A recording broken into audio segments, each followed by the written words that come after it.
सुप्रभात, good morning. सीधा सौदा के आज के वेडनेसडे एडिशन में आप सब लोगों का स्वागत है। आइडिया हमेशा की तरह आज के टॉप 20 स्टॉक्स हाईलाइट कर देना, कोशिश करना कि उनमें लाल और हरा, एटलीस्ट न्यूज फ्लोस के फ्रंट पे लाल या हरा कैसी न्यूज है वो हाईलाइट कर देना। उसके बाद फिर आपका होमवर्क शुरू होता है आपके फाइनेंशियल एडवाइजर के साथ, जो मिलकर डिसाइड करें अगर इनमें से कुछ में ट्रेड के समीकरण बैठ रहे हो या नहीं।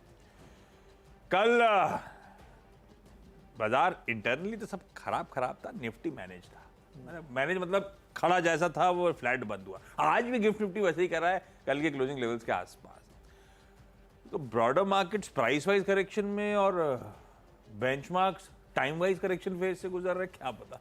लेकिन ठीक है, अभी तो पर ऐसी यथास्थिति ज्यादा दिन बनती नहीं है। एक ना एक को एक के साथ की तरफ चलना जरूरी है। अब देखते हैं क्या होता है। पर यह है आज के समीकरण गिफ्ट निफ्टी के। पिच, ग्राउंड, स्टेडियम, क्राउड सब दिखा देता हूं आपको। उसके बाद भी इन्होंने जाके कुछ ही देर पहले पिच का मुआयना किया था। ये जब पिच पे जाते हो आप जूते उतार के जाते हो कि ऐसा कुछ नहीं है? एकदम जूते उतार के ऐसे पैर छू के फिर मैं देखता हूँ। हाँ, तो इनका पैर छूने से क्या है, पिच ज्यादातर टाइम नाराज रहती नहीं है। नहीं, पिच तो तो सख्त दिख रही है आपको, टकाटक। ये अच्छा है, हर चीज की इज्जत करने का। अपनी प्लेइंग फील्ड यही है, तो इसकी इज्जत करने का। पर ये डायरेक्टर जो है ना, फिर वो पैसा खा गया, फिर स्टम्प गड़बड़ है। एआई का लोचा है क्या? कुछ नहीं है, डायरेक्टर पैसा खा लेता है कि ये इसने गड़बड़ करा है कुछ। खैर क्या करते, गैप नहीं है और मेरे को तो उसका शैडो में गैप आता है, एक्चुअल गैप नहीं है। मामला क्या समझ में नहीं आ रहा है मुझे। नेटवर्क दिखाओ, शैडो में आ रहा होगा। नहीं, शैडो में गैप नहीं आ रहा है, शैडो में गैप आ रहा है, सॉरी। हाँ। अभी देखा है लोगों ने। खैर पिच सख्त दिख रही है। इन्फ्लेशन के नंबर्स आने थे, मूड कैसा है? अच्छा, इन्फ्लेशन के नंबर्स सब जगह लिख रहे थे कि यार इतना अच्छा नहीं है, स्टॉक मार्केट फट गया वहां का। आपको पढ़ के यही लगेगा, मुझे भी ऐसे ही लगा था। फिर चूंकि अपनी आदत ही और डीप में जाके पढ़ो, तो हमने इन्फ्लेशन वाले नंबर्स ठीक से पढ़े कि इसमें है क्या। तो इन्फ्लेशन में कोर और ये अगर अलग अलग करो आप, कोर हेडलाइन सीपीआई, तो दोनों में आप देखेंगे मंथ ऑन मंथ जो उम्मीद थी उससे थोड़ा बढ़ के आए, उम्मीद से बढ़ के आए। लेकिन जब आप उसको डीप में जाके देखेंगे तो फूड इन्फ्लेशन एकदम ग्राउंड पे आ गया, 2021 के लेवल पे आ गया, 2.2% है। वैसे ही हाउसिंग नीचे आ गया है काफ़ी तेज़ी से। बढ़ा क्या है? फ्यूल बढ़ना ही था। ये भाई पेट्रोल डीजल के दाम इसलिए बढ़ रहे हैं क्योंकि क्रूड ऊपर है। हमारे यहाँ भले ही मतलब रिस्ट्रिक्ट कर रखे सरकार ने कि आपको पिछले 2-3 साल से नहीं बढ़ाया घटाया, कुछ भी नहीं किया, लेकिन वहाँ पे ऐसा नहीं होता। यूएस में वहाँ पे होता रहता है, तो उसका असर आपको इस पर दिखा, इसलिए बहुत ज़रा सा बढ़ा है। तो फेड ऐसा नहीं करता कि एक एक महीने और एक एक हफ्ते के नंबर देख के वो अपना फैसला ले। फिर आप उसकी बड़ी चार्ट देखें। एक्चुअली मैं अभी निकाल नहीं पा रहा, वरना मैं आपको एक बड़ा चार्ट दिखाता कोर इन्फ्लेशन का यूएस के, कि उसकी ट्रैजेक्टरी बिल्कुल नीचे दिखी, उन्होंने दिखा दिया, एकदम नीचे नीचे नीचे नीचे जा रहा है। और इसीलिए मार्केट को लगता है कि इसमें जो रेट कट की उम्मीदें हैं वो बरकरार हैं, और जून में कट की पूरी उम्मीद है। 70% लोग ये मानते हैं।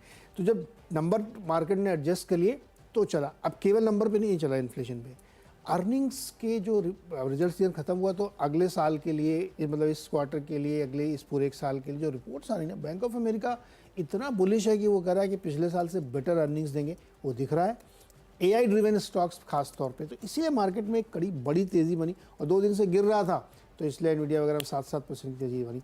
तो मुझे लगता है कि वहाँ की खबरों को थोड़ा डिटेल में अगर आप पढ़ेंगे तो कोई प्रॉब्लम नहीं आ रही है। और रिएक्शन आप बॉन्ड में देख लीजिए, डॉलर में देख लीजिए, सब में आपको वैसे रिएक्शन दिखेगा।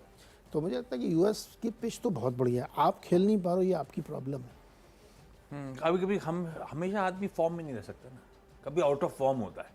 बट जब आउट ऑफ फॉर्म हो तो अब आप उसके भरोसा बनाए रखें। ऐसे नहीं है तेंदुलकर हर बार सेंचुरी बनाने आए, ऐसा नहीं हो सकता ना। कभी कभी नहीं हो तो आप उसको गाली नहीं दोगे, आप सपोर्ट करोगे कि चलो यार बैड फेज से निकल रहे हो, हम आपके साथ खड़े हैं। केवल खड़े हैं, खड़े बड़े वाले भी खड़े हैं खाली। एक एक रन लेके विकेट नहीं गिरने दे रहे, लेकिन रन नहीं बना रहे। बस डिसाइड ये करना है कि आपने सही घोड़े पे दाव लगाया है। ये बात सही घोड़े पे दाव लगाया तो कन्विक्शन के साथ खड़े रहो यार। Correct. और अगर क्लैरिटी आ गई कि घोड़ा नहीं था कुछ और है, फटाफट किसी घोड़े की तरफ स्विच कर जाओ। ये बाजार ऐसे ही होते हैं, ऐसे ही होते हैं। समय समय पे रिव्यू करते रहने का है, बाकी कोनो कोई दिक्कत नहीं है, चलता है सब। ये फेज है, सबको अपसेट कर रहा होगा, निकल जाएगा। पहला स्टॉक आज का टॉक ऑफ द टाउन। आज का क्या, जब से आवाज ने परसों से मेंशन कर रहा है तब से चर्चा में चल ही रहा है, आईटीसी। अब तो अपडेट आ ही गया कल शाम को कि आज वो स्टेक सेल का दिन है। ब्रिटिश अमेरिकन टोबैको यानी कि बैट अपनी 3.5% हिस्सेदारी आईटीसी में आज बेचने जा रहा है। पेट पिटा के आईटीसी खड़ा है 404 रुपए पे, बिकने की तैयारी हो रही है। जो बैंड कहा जा रहा है 384 से 400 रुपए का, तो शायद इस भाव से 1% से लेकर 5% के डिस्काउंट के बैंड में कहीं ये ट्रेड्स कल्मिनेट हो रहे होंगे, ये अजम्पशन है। पर ऑलरेडी वहां पहुंच गया, 404 वाला स्टॉक है, 400 की रेंज से ट्रांजैक्शन होने। अब कहना बड़ा मुश्किल है, पिछले कुछ दिन से जो लास्ट ट्रेड हो रहा है उसको लेकर थोड़ा सा कन्विक्शन दौड़ रहा है, क्योंकि बहुत ज्यादा लोग उत्साहित होकर, ऐसा नहीं दिख रहा कि ब्लॉक विंडो में आकर ट्रेड ले रहा हूं, ये ले रहा हूं। आईटीसी की स्टोरी सबसे अलग है, तो देखना होगा। पहले तो ये 8:45 से 9 की विंडो में अगर ट्रांजैक्शन हो रहा है तो इसका मतलब भाई हाथ तो हाथ लिया जा रहा है। नहीं हुआ तो अपने पास क्लैरिटी होगी 9:15 ऑनवर्ड कंटिन्यूअस सेशन में बिहेवियर को लेकर काफी हद तक, तो उस पर डिसाइड करेंगे।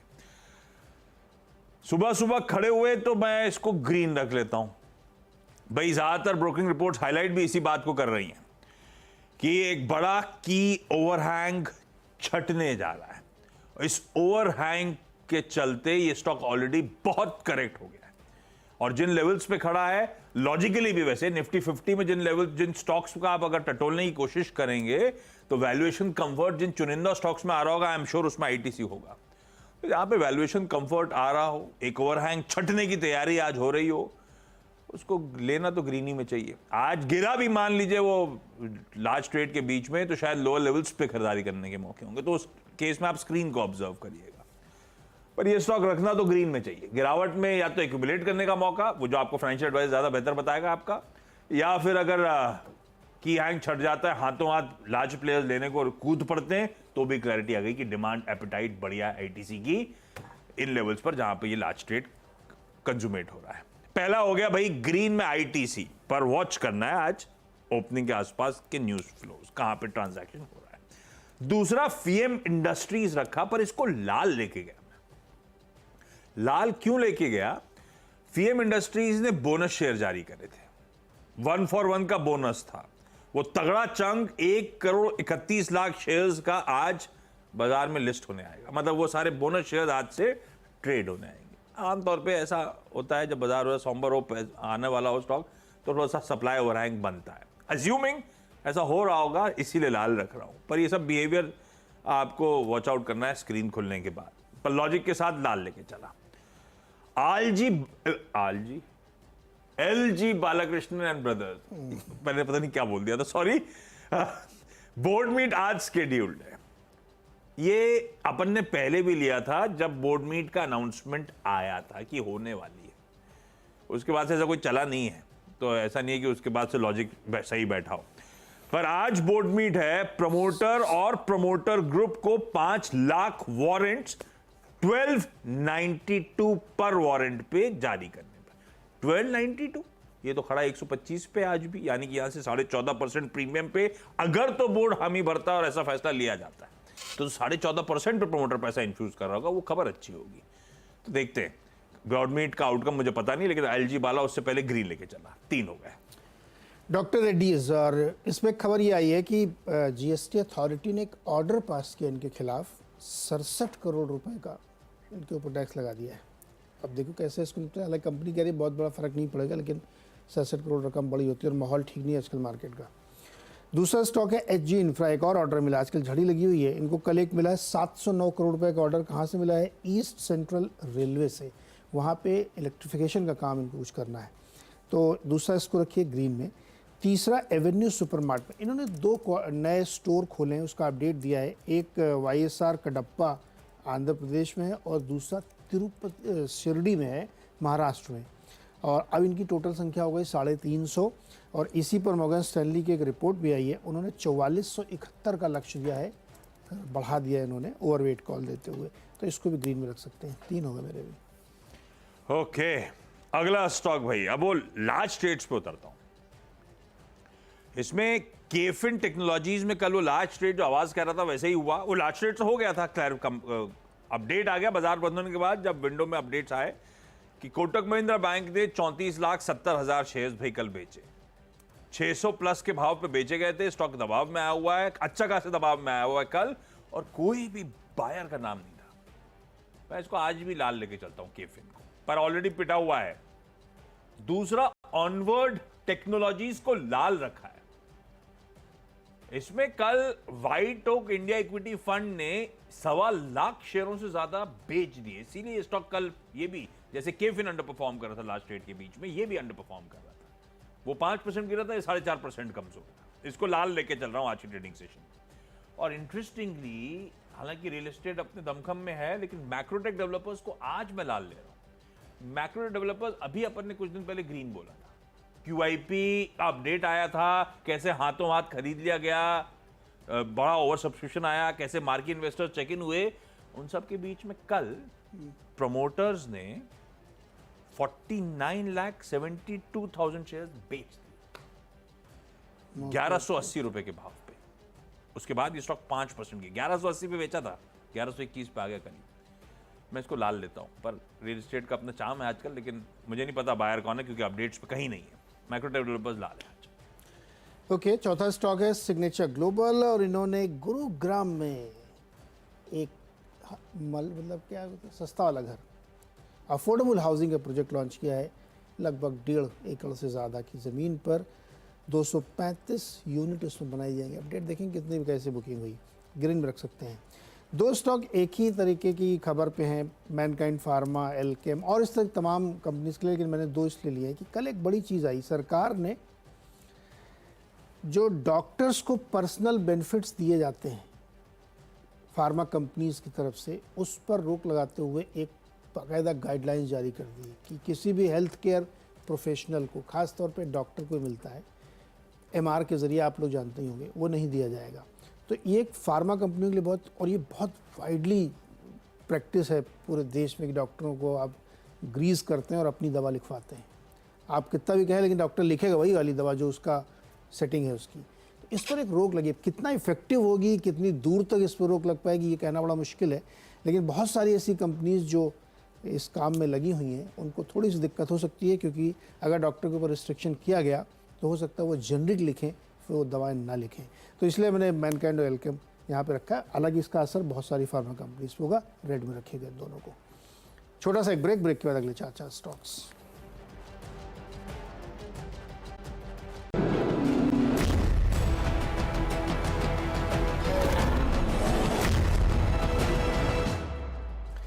स्वागत है एक बार फिर से आपका। और 7वां स्टॉक है BSC। कल आपको याद होगा NSE ने 1% अपना कट किया था ट्रांजेक्शन चार्जेस, उसकी वजह से स्टॉक में कमजोरी देखने को मिली थी। लेकिन 5% गिर गया था एक टाइम तो। जेफरीज का कहना है कि ये पीरियोडिक एक्शन है, NSE ऐसे करते रहते हैं सब लोग, इससे बहुत असर नहीं पड़ने वाला है और BSC के कामकाज पे अनअफेक्टेड रहेगा और इनके जो अपने प्रोडक्ट्स हैं उसमें कोई दिक्कत नहीं आएगी। तो इसलिए उन्होंने इसका टारगेट 3,000 रुपये दिया बाई कॉल के साथ। 8वां जुबलेंट फूड है, इसको रेड में रखिए। CLSA ने सेल कॉल दी है 439 के भाव पे। मैं कहता इसी के आसपास भाव होना चाहिए, उससे ज़्यादा ही है थोड़ा सा। तो सेल कॉल है, उनका मानना है कि सेल्स ग्रोथ जो है बहुत अच्छी नहीं दिख रही है और Turkish business has been impressive. हालांकि पता नहीं कितना फ़ायदा इनको मिलेगा, लेकिन उनका मानना है कि प्रॉफिटेबिलिटी इम्पैक्टेड है।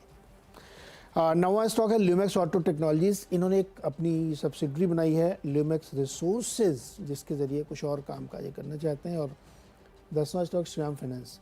देखिए पूरे NBFC स्पेस पर एक रिपोर्ट निकाली है नमूरा ने। उनका कहना है कि 2025 FY25 NBFC के लिए रीसेट वाला साल होगा। कॉस्ट एलिवेटेड रहेगी पूरे साल। केवल 2 ही कंपनियां हैं जिनको अच्छा दिख सकता है, उसमें से एक श्रीराम फाइनेंस है, इसलिए मैंने उसको लिया है। क्योंकि जो ट्रक फाइनेंसिंग वाला काम, ये ग्रीन में है, स्टॉक भले नीचे दिख रहा होगा कि ये अनअफेक्टेड रहेगा, लेकिन बाकी बिजनेसेस के ऊपर दिक्कत पड़ेगी। तो जो कंजम्पशन फाइनेंस वाली कंपनीज है ना NBFC, उनको थोड़ी मुश्किल आ सकती है, इसलिए इसको ग्रीन में रखिए।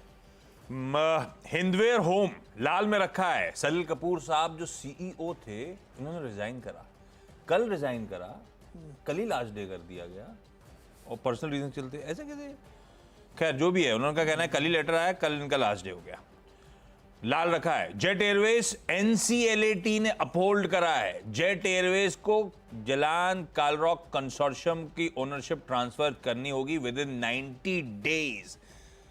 बेसिकली उम्मीदें जाग गई, फ्लाइट रिजम्पशन जल्द, इसीलिए आज रडार पे। L&T फाइनेंस $12.5 करोड़ की जापान की एजेंसी के साथ फंडिंग का करार करा। और HCL टेक ये भी ग्रीन ले जा रहा हूं। एक तो ग्लोबल मूड थोड़ा सा बढ़िया है, दूसरा एक रिपोर्ट हाईलाइट कर रही है कि 2 आईटी कंपनीज TCS और HCL tech globally market share dominate कर रहे हैं, छीन रहे हैं, मतलब इनका मार्केट शेयर बढ़ रहा है इन 2 कंपनीज का। इन्फोसिस फ्लैट है, तो HCL टेक को ग्रीन लेके चल रहा हूं। क्विकली छोटा सा ब्रेक के उस पर जब लौटेंगे तो टीम्स का एक क्विक रैप अप।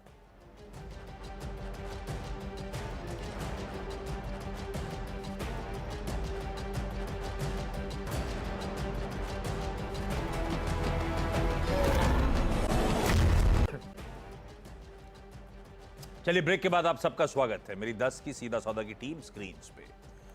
ITC आज लार्ज ट्रेड का दिन, ग्रीन रखा है उस बैकड्रॉप पे, बहुत वैसे ही पेन में है। फीएम इंडस्ट्रीज आज बोनस शेयर लिस्ट होने आएंगे, इसीलिए लाल करा, मतलब सप्लाई ओवर हैंग। LG बाला की आज बोर्ड मीट प्रमोटर्स को वारंट जारी करने पर।